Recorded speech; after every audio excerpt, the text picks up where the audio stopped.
Hi, my name is Sherry Williams.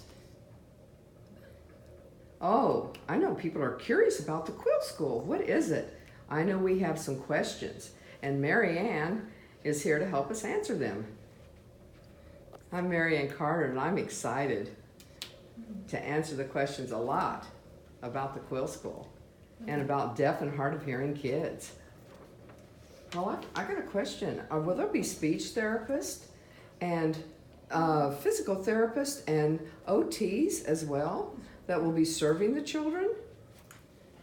Great question, because most of our deaf and hard of hearing kids need other services, not only teacher of the deaf, academic, social, emotional development, but sometimes those children need more than that. And because they need more than that, there will be services provided to children who need them, like PT, OT, speech, language, support that is appropriate for those children as determined by their IEP.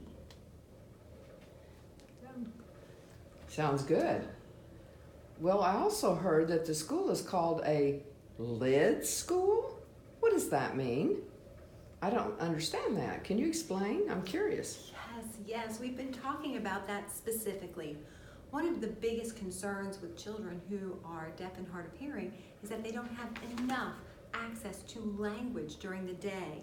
So L stands for language, I stands for intensive, D stands for development, S, school. So LIDS means language intensive development school, focusing on their communication mode and developing their language in that mode. Oh yeah, I see what you're saying. Well, what about the class sizes? Can you explain that? So class size is topped at 10 children, no more than 10 in each class. Understand that we will have a teacher of the deaf and also a facilitator in that room. So there are 2 adults for every 5 children. Sometimes, as you know, we might have a large group of kids in kindergarten and another group that's small in 1st grade. If they have to be grouped together, it will be no more than 16 children with 3 adults. Oh, I see. Well, I also heard there's 3 communication modes. Well, let me get that. Yeah, communication modes. Would you explain that? Lots of questions about that. I'm so happy you asked. The school will be serving 3 different kinds of modes. One, the first, will be auditory verbal, or auditory and speaking, listening and speaking. The second is called multimodal. This is from Gallaudet. They have half day, all sign, half day, listening and speaking. That's the model for multimodal. The last one is ASL, all day. So our children will have exposure in the communication modes that are appropriate for them or chosen by the parent.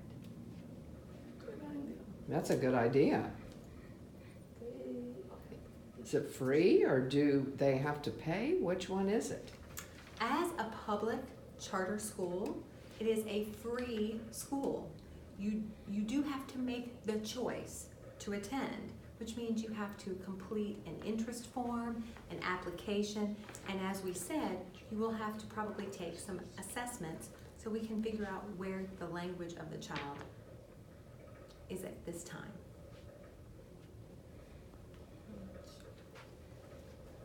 I have an idea. What about, can siblings, brothers and sisters, can they come to the school or just only the deaf child?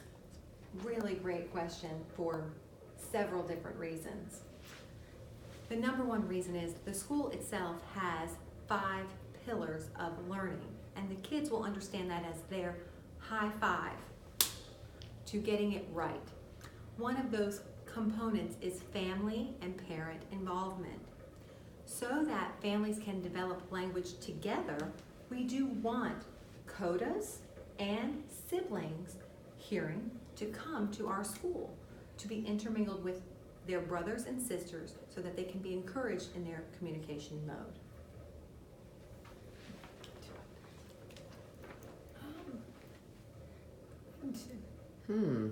Thinking about that word hub, can you explain that a little bit more? What does hub mean? Sometimes that's difficult to talk about. A simple visual picture for you would be like the common ladybug.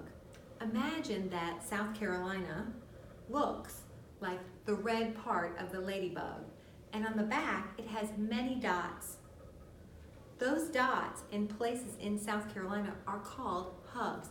This means that we will have a small number of children in 6 to 12 classrooms at that hub that provides that help and support in their local area.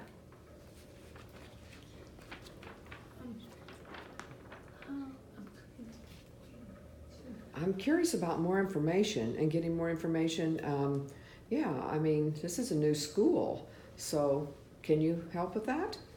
Yes. Right now, you can like us on Facebook. There's many updates there. Instagram.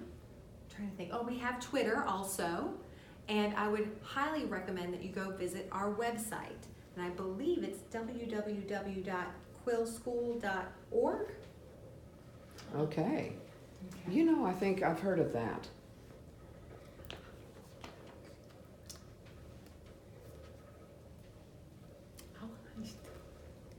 Well, how can I support that? Is there a way that, or even other people could support that? And can you give me ideas on that? There's so many different ways that you can support this idea. The first, if you're a parent, is you can fill out our survey. It tells us more about you and how to contact you if you would like to learn more.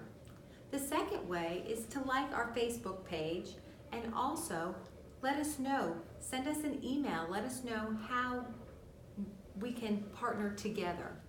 The third way is to ask us to come and talk with you face to face. That's the best way to communicate about this new idea, because as we talk, we can learn more together as a group. And sometimes we share information, but as we are communicating with each other, there might be something that pops up for you. So those opportunities to meet with you would be great. If you have an interest in the school, we would love to hear ways that you think you could help the school be a better place. We really also want to share with the deaf community that it's really important that you show up too. Our kids will need many, many role models, and you are very, very valuable to us. Well, thank you. I understand much better. Oh, good explanation. Appreciate. Well, I really appreciate you asking the questions, because that helps us help others understand. Thanks so much.